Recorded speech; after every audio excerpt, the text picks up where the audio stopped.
আসসালামু আলাইকুম everyone, welcome back to my channel. আশা করি সবাই অনেক ভালো আছেন। আবারও হাজির হয়ে গেলাম নতুন আরও একটি রেসিপি শেয়ার করতে। আপনাদের বাসায় যদি ময়দা আর মুরগির মাংস থাকে তাহলে আমার এই রেসিপিটি খুব সহজেই বানিয়ে নিতে পারবেন। এই নাস্তাটা ছোট বড় সবাই ভীষণ পছন্দ করবে। চলুন তাহলে মূল রেসিপিটি শুরু করা যাক। নাস্তাটি বানানোর জন্য একটা বাটির মধ্যে আমি 1.5 কাপ পরিমাণ ময়দা নিয়ে নিচ্ছি। আপনারা চাইলে আটা দিয়েও করে নিতে পারবেন। এবার দিয়ে দিব 1 টেবিল চামচ পরিমাণ চিনি আর 1/2 চা চামচ পরিমাণ লবণ। ইস্ট দিয়ে দিচ্ছি 1 চা চামচ পরিমাণ। এবার এই ইস্ট, লবণ আর চিনিটা ময়দার সাথে খুব ভালোভাবে মিশিয়ে নিচ্ছি। মেশানো হয়ে গেছে। এখন আমি হালকা গরম দুধ দিয়ে একটা ডো তৈরি করে নিব। আর আপনারা চাইলে কিন্তু দুধের পরিবর্তে হালকা গরম পানি দিয়েও কিন্তু ডোটা তৈরি করে নিতে পারেন। তো আমি অল্প অল্প দুধ দিয়ে একটা ডো তৈরি করে নিচ্ছি। তো ডোটা কিন্তু এখন পুরোপুরি তৈরি হয়ে গেছে। আমি এবার এটা রেস্টে রেখে দিব প্রায় 30 মিনিটের জন্য। ঢাকনা দিয়ে ঢেকে একটা সাইডে রেখে দিচ্ছি। আর এখন পুর তৈরি করে নিব।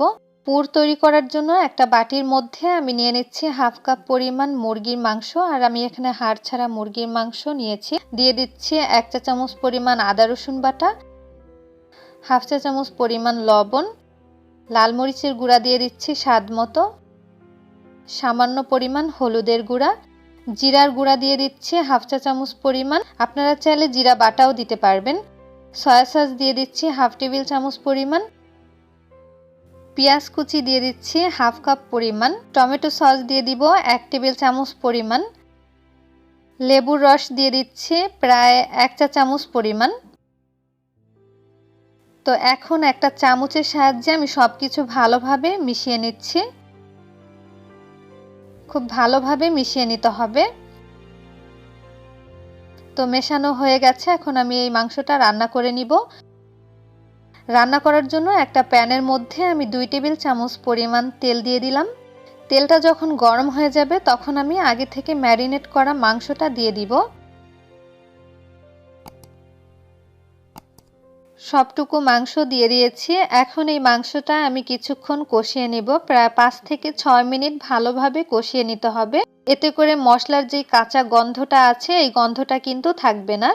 তো কিছুক্ষণ কষিয়ে নেওয়ার পরে এর মধ্যে আমি পানি দিয়ে দিলাম। আমি এখানে 1 কাপ পরিমাণ পানি দিয়েছি। পানিটা এমনভাবে দিতে হবে যেন মাংসটা পুরোপুরি সিদ্ধ হয়ে যায়। আর মাংসগুলো যেহেতু ছোট ছোট করে কেটে নিয়েছি, এতে করে মাংসটা সিদ্ধ হতে খুবই কম সময় লাগবে। তো আমি বেশ কিছুক্ষণ জাল দিয়ে এই পানিটা পুরোপুরি শুকিয়ে নিব। তো মাংসের পানিটা কিন্তু শুকিয়ে নিয়েছি আর মাংসগুলো কিন্তু এখন সিদ্ধ হয়ে গেছে। তো এখন মাংস রান্নাটা হয়ে গেছে। আমি এবার চুলাটা অফ করে দিচ্ছি। এরপরে এই চিকেনের পুরটা একটা বাটির মধ্যে নিয়ে ভালো মতো ঠান্ডা করে নিব। এখন ময়দার ডোটা আর একটু ময়ান করে নিব। যেহেতু এর মধ্যে বাতাস আছে, এই বাতাসটা বের করে দিতে হবে। এবার এর থেকে আমি লিচি কেটে নিব।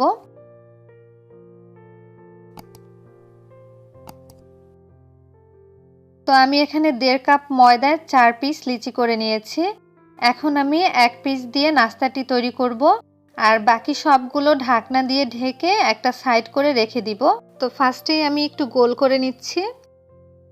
এরপরে একটা বেলনি দিয়ে বেলে নিতে হবে। রুটির মতো বড় করে বেলে নিতে হবে না, ঠিক এরকম করে বেলে নিব। এবার আগে থেকে যে চিকেনের পুরটা তৈরি করে রেখেছিলাম সেখান থেকে পরিমাণ মতো পুর দিয়ে দিচ্ছি। মাঝ বরাবর পুর দিয়ে দিলাম। এবার সব সাইডগুলো আমি লাগিয়ে দিব যাতে করে পুরটা বের হতে না পারে। ঠিক এভাবে করে লাগিয়ে দিতে হবে।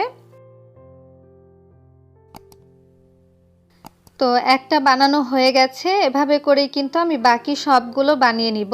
এই নাস্তাটা আমি একটা প্লেটের মধ্যে রেখে দিব। আর প্লেটে রাখার আগে আমি সামান্য একটু ময়দা ছিটিয়ে নিয়েছিলাম যাতে করে এটা নিচে লেগে না যায়। সবগুলো বানানো হয়ে গেছে। এখন আমি 10 থেকে 15 মিনিট রেখে এরপরে ভেজে নিব।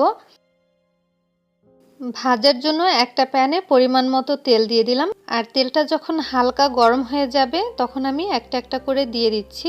অতিরিক্ত গরম তেলে এগুলো দেওয়া যাবে না, তাহলে কিন্তু সঙ্গে সঙ্গেই পুড়ে যাবে। তেলটা যখন হালকা গরম হবে ঠিক তখন দিয়ে দিতে হবে। তো এক পাশ হয়ে যাওয়ার পরে আমি অপর পাশ উল্টে দিচ্ছি। এভাবে করে একটু সময় নিয়ে এগুলো ভেজে নিতে হবে। আর এই বানরুটিটা কিন্তু অনেক ফুলকো হয়েছে।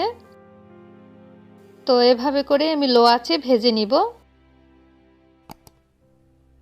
কিছুক্ষণ ভেজে নেওয়ার পরে দেখুন এই বানরুটির কালারটা কিন্তু পরিবর্তন হয়ে গেছে। আর এখন কিন্তু এই বানরুটিগুলো দুই পাশেই খুব ভালোভাবে ভেজে নেওয়া হয়ে গেছে। আমি এবার তেল ঝরিয়ে এই বানরুটিগুলো তুলে নিব। তো তেলটা কিন্তু খুব ভালোভাবে ঝরিয়ে নিতে হবে। সবগুলো বানরুটি ভেজে নেওয়া হয়ে গেছে। চিকেনের পুর দিয়ে এই বানরুটিটা বানানোর কারণে খেতে কিন্তু ভীষণ মজার হয়। আর এই বানরুটিটা ভাজার পরও কিন্তু অনেক সফট আর ফুলকো থাকে। বাচ্চাদের টিফিনেও কিন্তু আপনারা খুব সহজে এই বানরুটিটা বানিয়ে দিতে পারেন। আশা করছি আমার আজকের এই সহজ রেসিপিটা আপনাদের কাছে ভালো লেগেছে। ভালো লাগলে অবশ্যই লাইক, কমেন্ট আর শেয়ার করতে ভুলবেন না। আবারও হাজির হব নতুন কোনো রেসিপি নিয়ে। সবাই ভালো থাকবেন, সুস্থ থাকবেন। আল্লাহ হাফেজ।